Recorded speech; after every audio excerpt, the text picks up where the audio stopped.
नमस्कार, मी पंजाब डक. हे आहे आपला 3x1 कापूस आहे आणि 3x1ला दोनदा त्याला पाळी घातलेली आहे आणि दोनदा खुरपिलेलं आहे आणि खत मात्र एकदा दिलेलं आहे, परत खत दिलेलं नाही.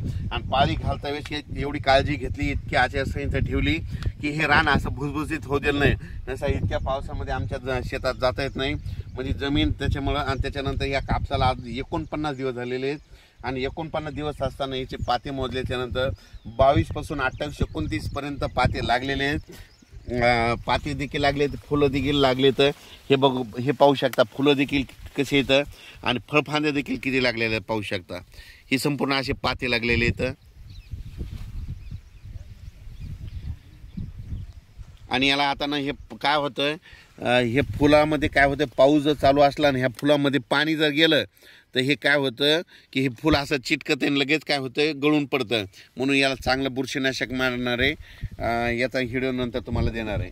आणि याला बोंड देखील लागलेले आहेत कापसाला आमच्या.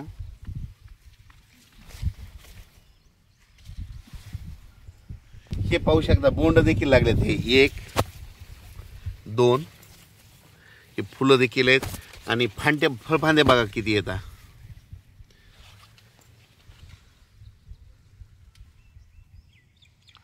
आणि आता याला वाढ बंद करणार आहे, एक औषध मारणार आहे याला.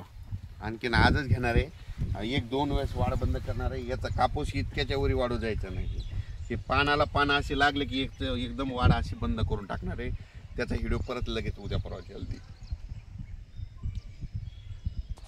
आता हे प्लॉट आहे आपला, हे प्लॉट आणि हे बाजूचा प्लॉट एकाच दिवशीचा आहे. याची उंची बघा किती, याची माझ्या पाहू शकता इतका वाढलेला आहे. आणि याला आपल्याला फक्त एकदा खत दिलेलं आहे, याला 2दा खत दिलेलं आहे.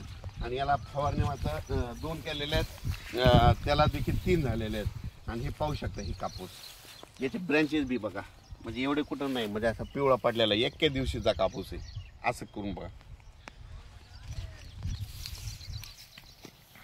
म्हणजे इतका फरक आहे.